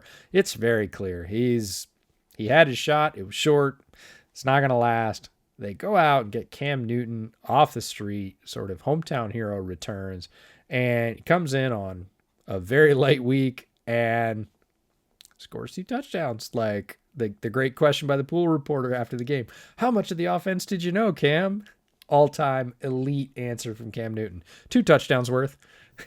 Like, that was the best. So good. I mean, he looked spry, I guess is the best word. Is like, on that touchdown run, I was like, that looks like Cam. Like, he doesn't look like he lost a step.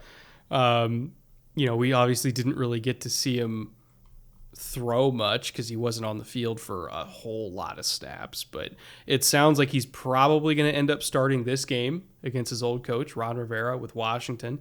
He only had like 4 throws, but still got a touchdown out of it. So I'm curious to see what he looks like throwing as a starter this week, presumably, but at least as a runner, he looked like Cam, just big, fast, dominant,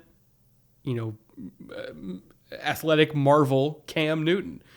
So I'm jacked. I'm jacked to see what he looks like. I'm excited to see him back in Carolina because it's one of those things where it's like being in that white and teal jersey.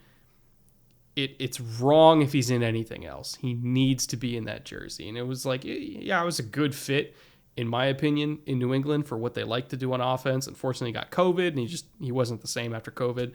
Even he admitted he wasn't the same after COVID. Before he got COVID, I felt like he was playing really well, and I thought like New England was on the verge of, maybe defying some expectations there.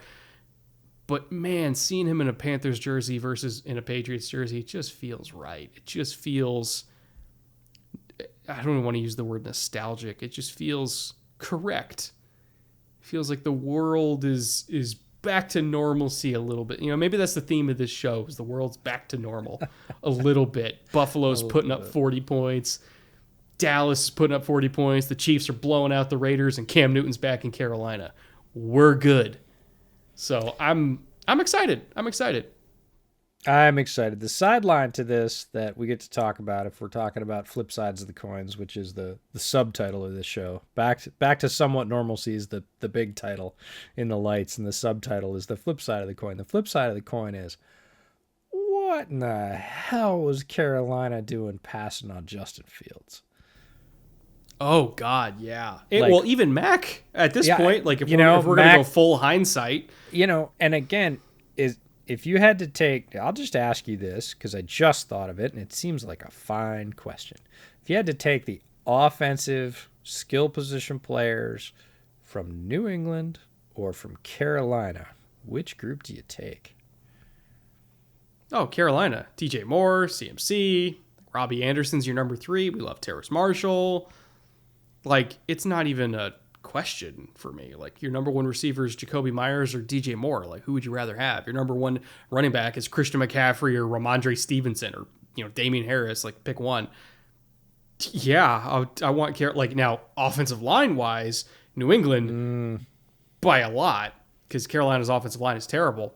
But at least Justin Fields, I think, is athletic enough to still do a little something under pressure. Maybe Mac wouldn't be as successful there as Fields would be. Again, we talk about how fit is everything. But Mac would still probably do a lot better than Darnold did, because he's not going to make those stupid throws that get picked off like Darnold did repeatedly. Like, he had those first 3 weeks where it's like, oh shit, okay, this is working. This is I feel good about this. And then he just completely fell off a cliff. Yeah. Whereas Mac's the opposite. He started out kind of like, okay, we're not really seeing a whole lot here. And then he, really, really started spiking. And Justin Fields, I think, is the same way. Started off, we're kind of like, I don't know. But then, late October, the Steelers game especially, really kind of took off. So kind of opposite trajectories there between the rookie quarterbacks and Darnold. But I agree, like, this is a team, I think we even said it in the draft stream. When they took J.C. Horn, who we loved, by the way, great corner. But as soon as he got past Carolina, that's when you and I think, first started taking it seriously that Justin Fields could be a Bear, because we're like, we just assumed he would go to Carolina, and he didn't. Yeah. And we're like, oh shit, like, this is possible now. Eyes got a little bigger at that point, for sure. But you talked about this with New England, right? In the way the team's built. Right? And the balance between offense and defense, and what Mac's being asked to do and why is because the defense is playing extremely well. Guess who else is playing really well on defense right now? Carolina. They took all defense in the draft, not last year, but the year before. All defense, not a single offensive player, right? They built a threshing machine of a defense. Now, if they had supported that with any kind of consistent offensive performance, the balance of that team would be formidable right now, whether it's Mac, whether it's a developing Justin Fields. And you can say that Carolina's offensive line is terrible, and you'd be right, but it's not worse than the Bears' offensive line right now. So if Justin Fields can do... Ooh, I don't know.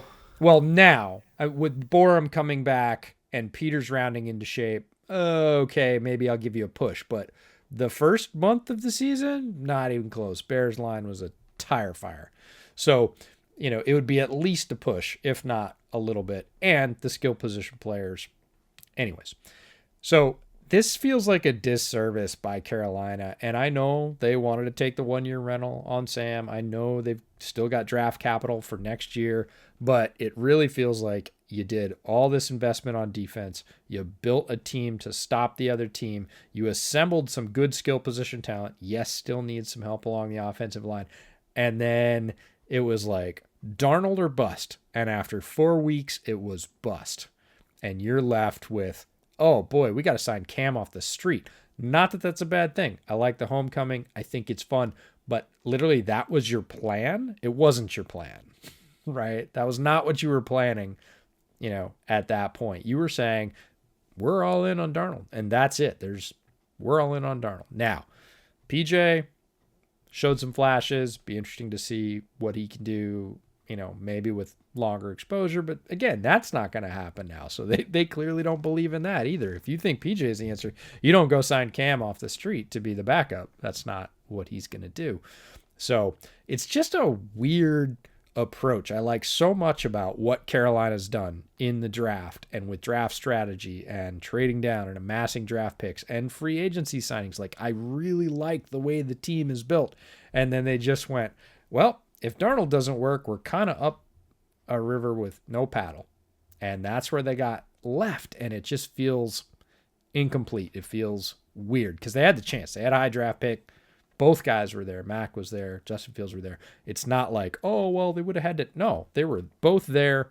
Look, they took a great corner, but a great corner is not going to lead your offense to points, and points wins you games in the NFL. Yeah, I don't know. It's just a weird it's odd. Situation where it's like they didn't take a bad player, but they still might have taken the wrong player.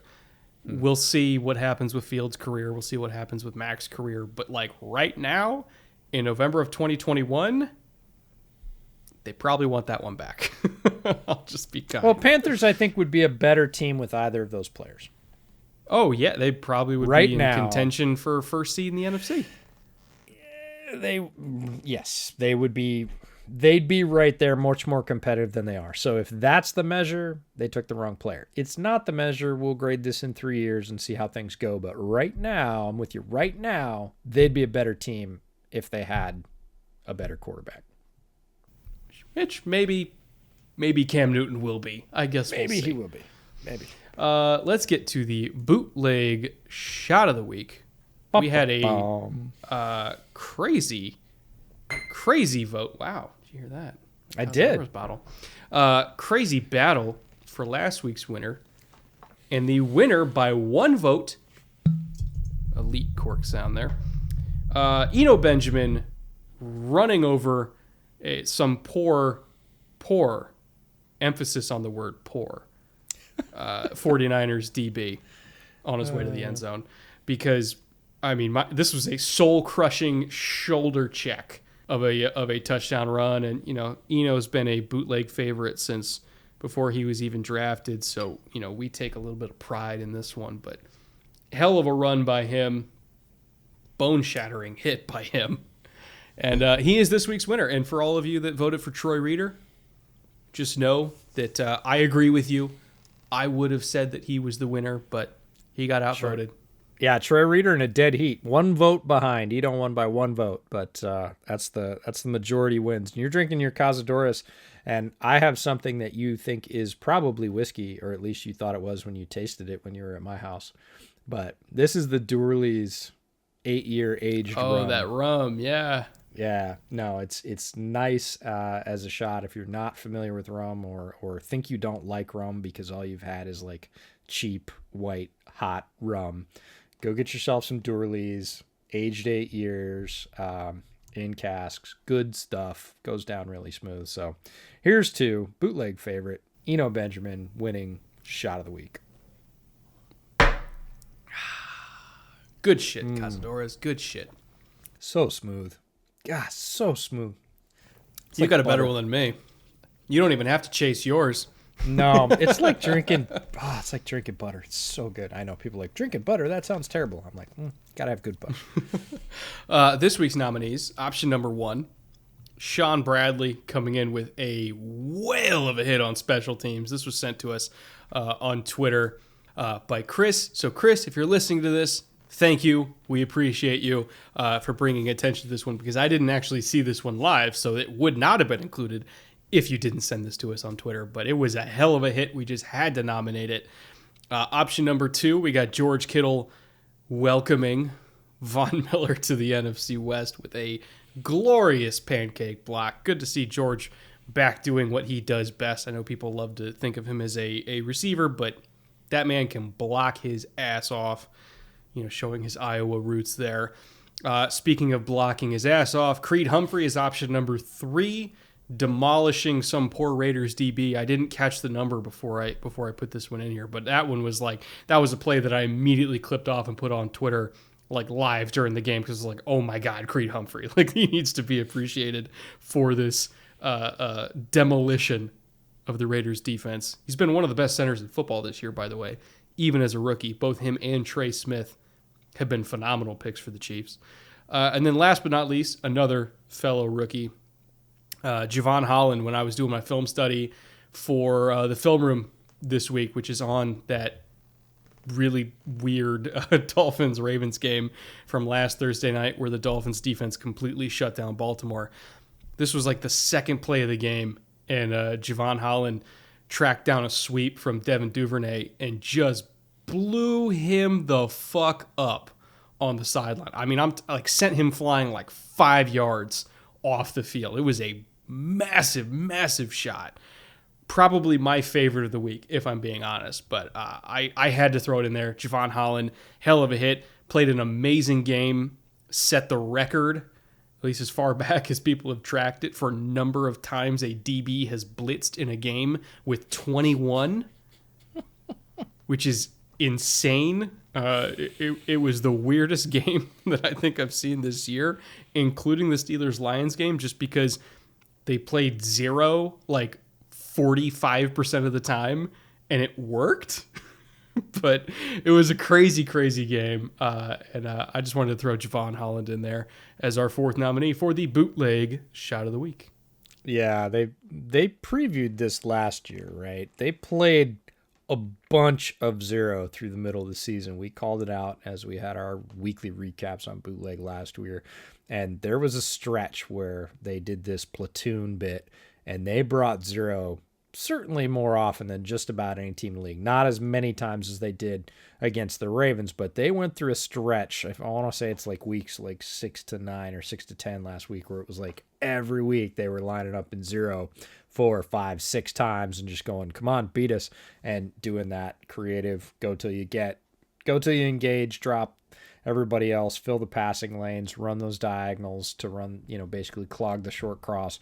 And, teams got to go deep, right? They got to go vertical. They got to hit a seam. And if they don't, you're just going to get smashed, because that's the way it works. And it's hard to beat. You got to have a sort of cool hand Luke quarterback that's just going to stand in there and take the whack, make them back off. And that didn't happen, but Holland covering major ground on a guy that's got plenty of speed, got to the edge. But what was amazing about that from the all-22 from the behind angle is how far Duvernay flew before he landed on his shoulders.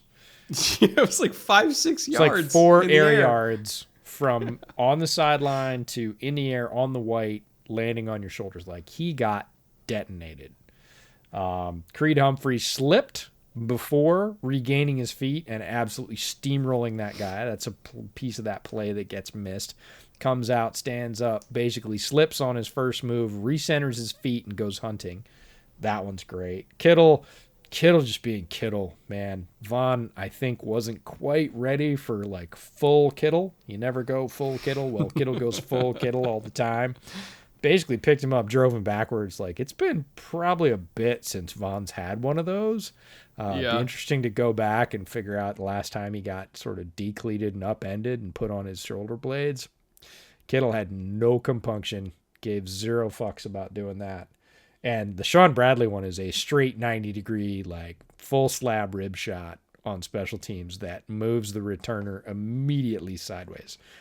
Going forward, going sideways, no transition. And those, if you've ever played football, you You know what that feels like when those are the ones that hurt. Yeah. All your organs kind of stay in the same place and your frame moves to the side. And then you get up and kind of reshuffle all your inside parts because they're not in the right place anymore. That was one of those. So a lot of good nominees this week. Thanks to all the fans. There were several that we didn't get to put in. Keep them coming. You know we do this every week. We really enjoy it. We hope you do too. Didn't put the McLaurin one in there. It was Antoine Winfield, and it was helmet to helmet. Winfield launched, hit him dome to dome, which we don't condone. But that one I tweeted about because that was a hell of a noise, even in a loud bar with the sound down. Like, ooh, that was a crack. That's when you could feel with your eyes. Yeah. It was, so, anyways, great section. Thanks for all the help with it. Moving on to the watch list. I feel like it's a low-key, good, sort of interesting week for, like, good matchups.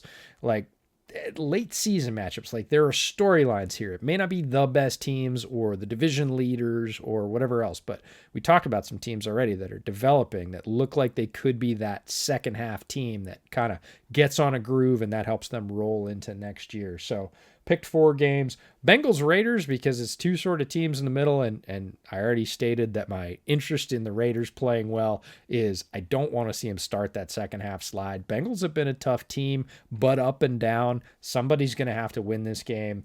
I hope that the Raiders play well, play tough. Next one is Cardinals Seahawks.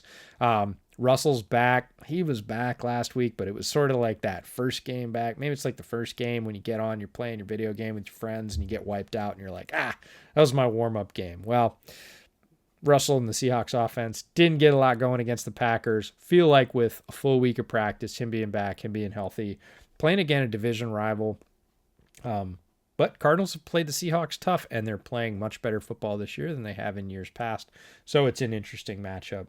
Cowboys and Chiefs. 2 weeks ago, this would not have been an interesting game.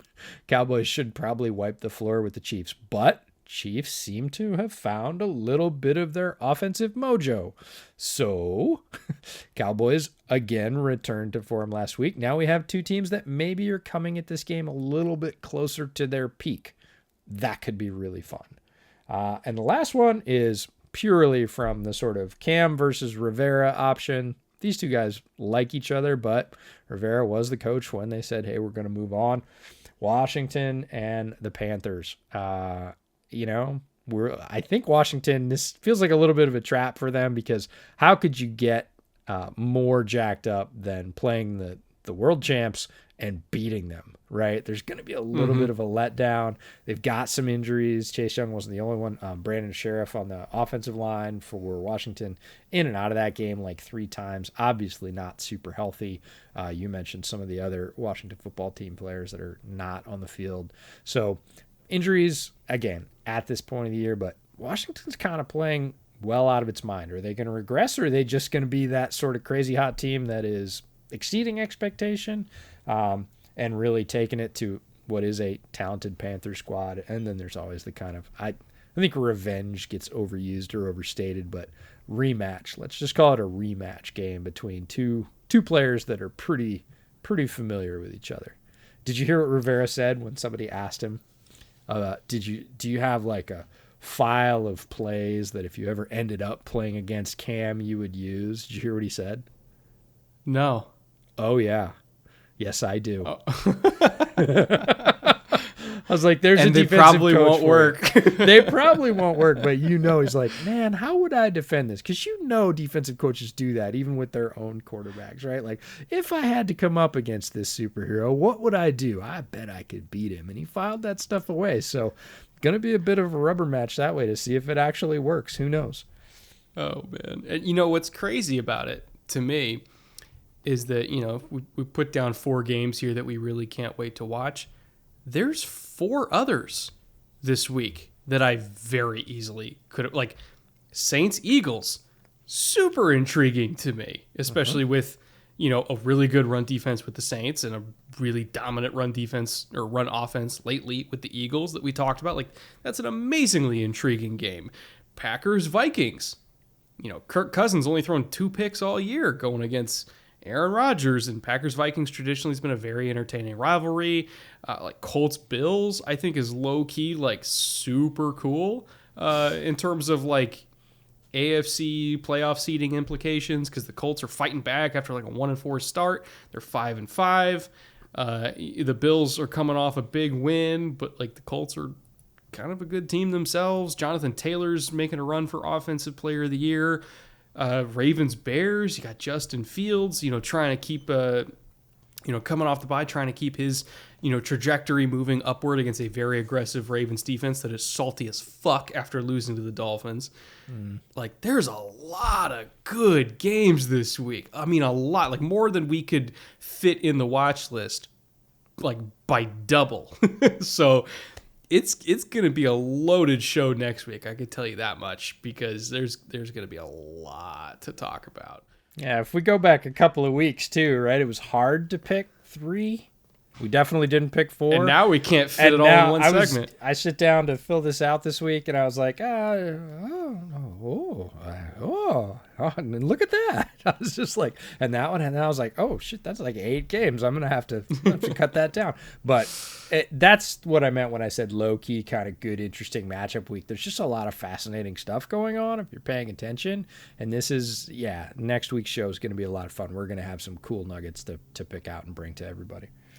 So before we get out of here, I do want to thank Consti and Marat again, our executive producers at the top level of the Patreon right now. I once again want to extend our thanks out to Lucas, Lee, Kojo490, and Carter, who joined the Patreon this week. Remember, guys, you can get your discounts on merch over at bootlegfootballpodcast.com if you so desire. That's just a benefit you get as a patron. For everybody else listening, if you've made it this far, what are we, like 2 hours into the show, something like that? You guys are fucking warriors, so thank you for that. And we'll be back next week with probably a very, very long Week 11 recap. See you guys later. Take care.